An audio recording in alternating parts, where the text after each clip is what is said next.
What's up guys, Kizzle here and welcome back to another episode of this Southampton career mode. You can see here, we're in the transfer window still. Shane Long, offers coming in for him left, right and centre. He's scoring loads of goals as he did last year. Roma and West Brom putting some decent bids in, to be fair, but he's not going anywhere. In this episode then you're going to see us take on Liverpool in the Premier League. We're getting down to the business end of the season now, so each game is important. And then you're going to see us take on Everton in the second leg of the Capital One Cup semi-final. So we're looking to book our place at Wembley.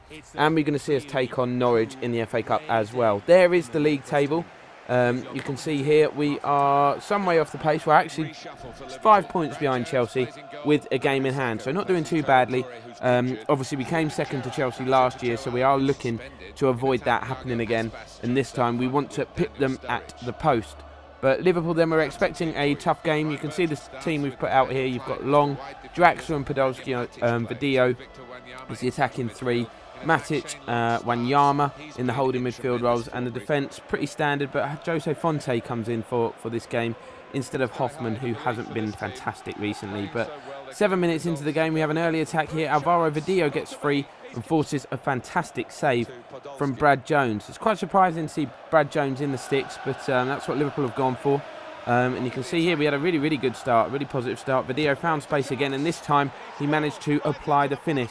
A lot more composed. Last time he just put his foot through it. This time he had a look up, saw that far post, and calmly with the instep rolled the ball past Brad Jones and into the corner of the net. So a fantastic start, exactly what we were looking for as we look to beat the teams up there around us to keep that pressure on Chelsea. But again, Liverpool came forward and we managed to counter-attack this time. Shane Long, he got past his man, cuts through the gap between the defenders. You know he's quick and you know he can finish. So there was little to wonder what happened next. Shane Long gave us a 2-goal lead inside 20 minutes. So we've really come flying out of the blocks here. It's not usual for us really to come flying out so quickly. But Shane Long there applies the finish. It was a good one. And you can see here Liverpool really didn't know what hit them. They couldn't get to grips on the game at all. Shane Long here, this time he fed Julian Draxler. And unfortunately he dragged his effort. He tried to hit it first time and he had more time than he realised, and unfortunately dragged his effort wide. But we kept coming at Liverpool. They just could not cope with our attacking power. And then Shane Long has an effort again. It's saved this time from Brad Jones. So we could have been way out of sight inside half an hour really. You know, it's disappointing that we're not taking all these chances, but you can't really complain when you're 2 up at Anfield so soon. Lucas Podolski then cut inside. His effort hit the outside of the post.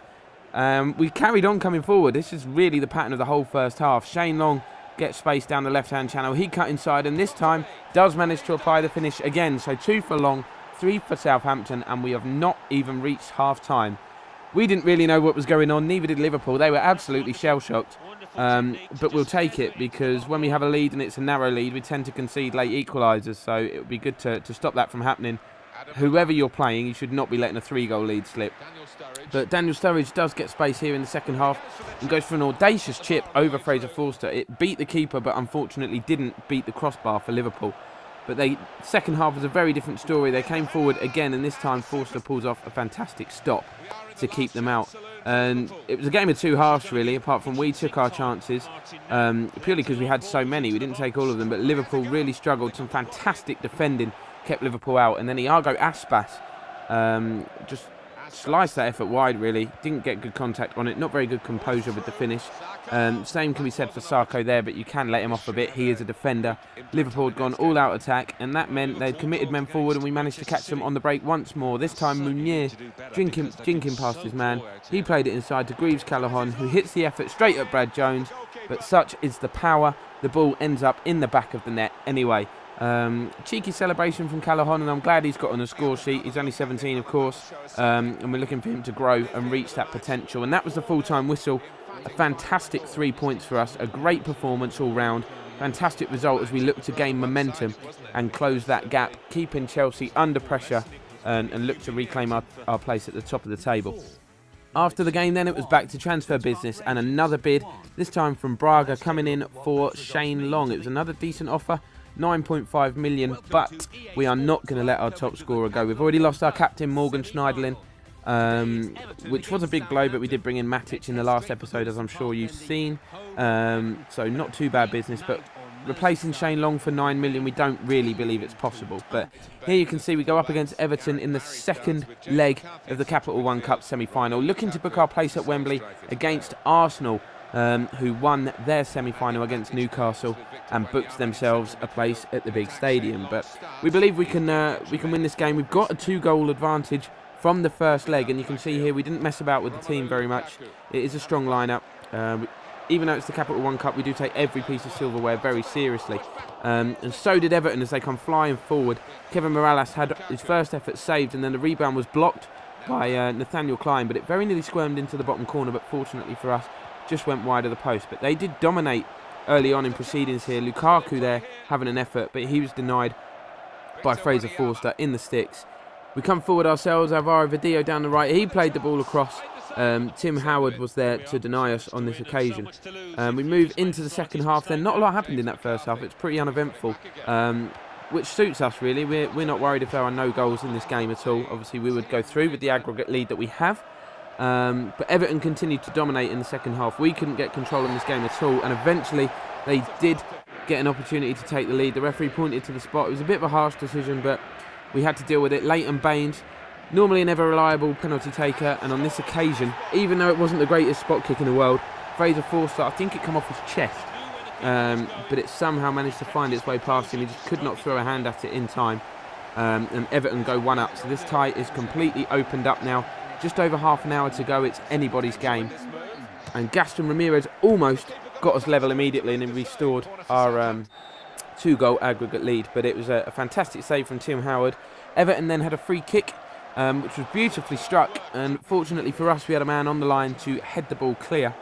12 minutes to go now. You see we made a couple of changes. Julian Draxler coming on and Greaves Callaghan as well, as we look to just get some fresh legs in to keep the lead that we have. Alvaro Vidillo then with some superb individual play, cuts back onto his right foot, and how about that for a finish? We have our 2-goal aggregate lead restored. We are level on the night, and Vidillo runs over to celebrate with them Saints fans, and surely now that is our place booked in the final. Everton really running out of time. They look to plough men forward, and as they did that, Vidillo nicked the ball off Leighton Baines after his poor touch. Greaves Callaghan kept his composure, beats his man, and finds the finish. We're winning on aggregate, winning on the night, and we are on our way to Wembley for the second time this season, actually. Obviously, we won the Community Shield there after coming second last season. So we've already got some silverware. We've got the chance to win what is considered a major trophy. It's not the better of the 2 domestic cups, of course, but it's a trophy nonetheless. And as we move deep into stoppage time, Everton tried to get themselves a consolation. They could not do this. And the final whistle goes. The players do not look as pleased as I was, I'm not going to lie. I'm very, very pleased that our work in the Cups has paid off, especially as that was an area we looked to improve after our early exits last season. There's confirmation of it. We've beaten Everton, Arsenal have beaten Newcastle, and we will meet in the Capital One Cup final in a couple of episodes' time. So we're really pleased to get to the final of that, and then we take on Norwich in the bigger of the domestic 2 cups. We travel to Ivy Lane, or of course Carrow Road as you want to call it, to take on a decent side, I'm not going to lie, but we look to progress in all the cup competitions as much as we can. We're not going to prioritise on the league or the Champions League or any of the cups. We want to get as far as we can in all of them, and you can see here Greaves Callaghan leads the line today after his goal in the last one. Lucas Podolski playing wide left, Wanyama and Nemanja Matic in the holding role. But it was a good start from Norwich. Ricky Van Wolfswinkel here plays a very good ball inside to Cameron Jerome, and inside 2 minutes we find ourselves 1-0 down away from home in difficult weather conditions, as you can see. So an early uphill battle for us then. It was disappointing defending. We were just static at the back, and they carved us open far too easily. But take nothing away from Cameron Jerome, that was a fantastic finish. They had the chance to go 2-up on the 25-minute mark. A free kick, it was curled towards the far top corner. Fraser Forster had to be on hand, literally just to tip that one away. But we had chances of our own just before the half ended. Julian Draxler found his way through after some good advantage played by the referee, but John Ruddy denied him. And then from the corner, Kurt Zuma's header was well saved, and the second header was tame, and Ruddy managed to gather the ball. And we move into the second half now. We're still looking for that equalising goal. Julian Draxler found himself in space. The long shot beats the keeper, but also beats the far post as well. We thought that was going to nestle into the back of the net, and we thought we were level, but it was not to be. And then Ruddy again pulling off this time some heroics actions to deny Alvaro Videos, whose individual run saw him bear down on goal. Ruddy just fell to the floor and tipped the ball over, and as you can see, things went from bad to worse for us. The cross came in, it seemingly looked like Fraser Forster was going to gather the ball. Kurt Zouma stuck out a toe and deflected the ball into the back of the net, so Norwich now had a 2-goal advantage, and you can see not a lot of time remaining, and we crashed out of the FA Cup in disappointing circumstances despite dominating the game in terms of efforts on goal.